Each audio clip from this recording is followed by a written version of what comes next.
বন্ধুরা, আজকে রেসিপি নিয়ে চলে এসেছি। আজকে কি রান্না করছি তোমরা দেখতে থাকো। আর যদি ভিডিওটা ভালো লাগে লাইক শেয়ার কমেন্ট করে আমার পাশে থেকো। আর এরকম সুন্দর সুন্দর ভিডিও পাওয়ার জন্য আমার চ্যানেলটিকে সাবস্ক্রাইব করে পাশে থাকতে পারো। তোমরা দেখো, তোমরা পাশে থাকলে আমিও সবসময় তোমাদের পাশে থাকবো। প্রথমে আমি আলুগুলোকে ভেজে নিচ্ছি। খুব সুন্দর করে আলুগুলোকে ভেজে নিতে হবে।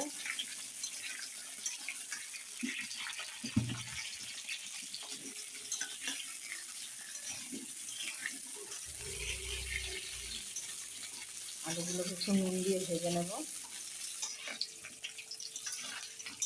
যেমন আলুগুলো ভাজা হয়ে গেছে, এখানে জিরা ফোড়ন দিয়েছিলাম। জিরা ফোড়ন দিয়ে আলুগুলো ভেজে নিয়েছি ভালো করে। এবার আমি আলুগুলোকে একটু তুলে নিচ্ছি।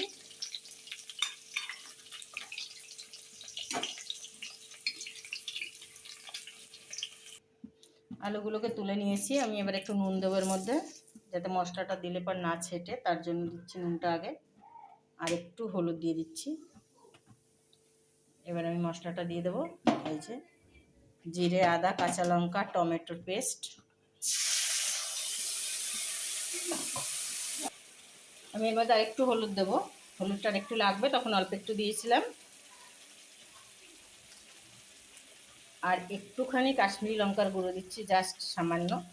এই যে সানরাইজের কাশ্মীরি লঙ্কার গুঁড়ো। পেঁয়াজ রসুন দেবো না আমি এতে। আমি বেশিরভাগই পেঁয়াজ রসুন দেই না কোনো রান্নায়। আর দেবো এই যে কুকমির, একটু ধনে গুঁড়ো অল্প একটু দিয়ে দিচ্ছি।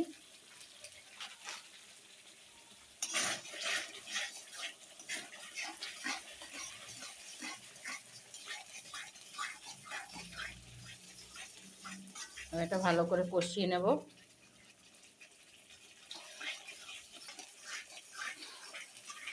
যে কষানো হয়ে এসেছে, এবার আমি এর মধ্যে আলুগুলো দিয়ে দিচ্ছি আগে। আলুগুলো দিয়ে ভালো করে কষিয়ে নিচ্ছি।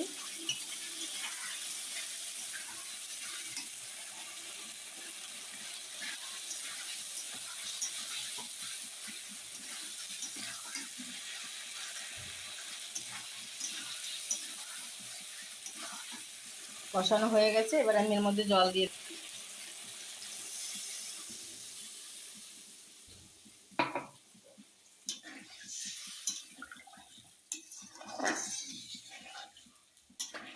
আর একটু জল দিতে হবে। এই যে দেখো ঝোলটা ফুটে গেছে। এই যে আলুগুলো সিদ্ধ হয়ে গেছে অলরেডি। এবার আমি এর মধ্যে দিয়ে দিচ্ছি একটা টমেটো আর দুটো কাঁচা লঙ্কা।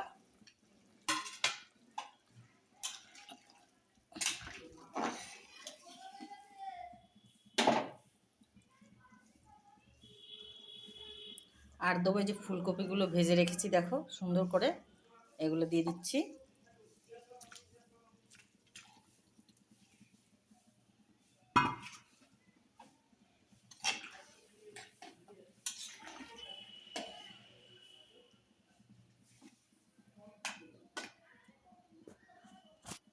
এবার একটু ফুটে উঠলে বাকিটা দেব।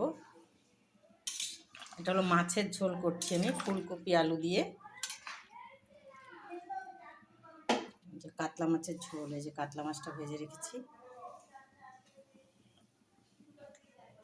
একদম সুন্দর করে ভেজে রেখেছি কাতলা মাছটাকে। এটা দিয়ে দেব। ঝোলটা একটু ফুটুক, তারপরে দেব। নুন ঝালটা সবাই আন্দাজ মতো দেবে, যে যেরকম পছন্দ করো সেরকমভাবেই দেবে। এটা একটু ফুটে উঠুক, তবে বাকিটা দেখাচ্ছি। এই যে ঝোলটা ফুটে গেছে পুরো। এবার আমি মাছগুলো দিয়ে দেবো এর মধ্যে। সব মাছগুলোকে দিয়ে দিচ্ছি।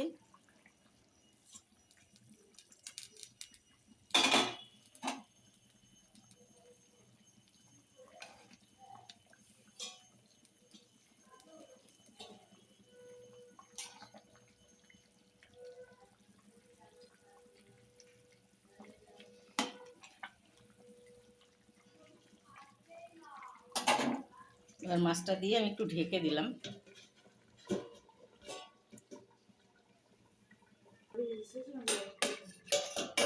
এই যে ওই মাছের ঝোলটা খুলে দিচ্ছে, দেখো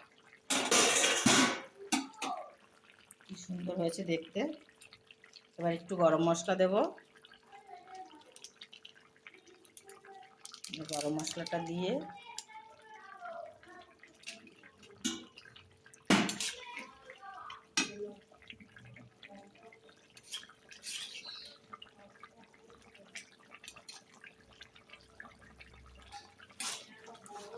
তাহলে সবাইকে টাটা। সবাই ভালো থেকো, সুস্থ থেকো, সবার পাশে সবাই থেকো।